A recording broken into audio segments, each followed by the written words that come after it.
Hello guys, আপনারা কি মানে আপনাদের কলেজে কি যদি আপনাদের বলে যে কোনো কিছু স্টিক করা যাবে না দেওয়ালে বা কোনো কিছু স্টিকার্স বা কোনো ডাবল টেপ বা কোনো কি বলে সেলো টেপ যদি না সেটা তো দেয় তাহলে আমাদের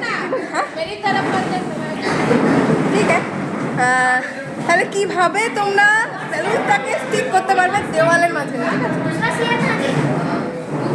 ट्यूटोरियल ओके गाइस, ये है एक दीवार और ये है वैसा।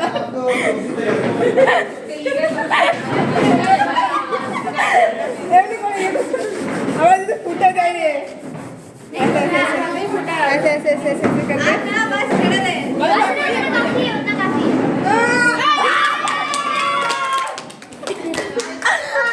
আমার চুল এরকম যদি নতুন নতুন ট্রিক্স তোমরা দেখতে চাও তাহলে লাইফ অফ বাবিকে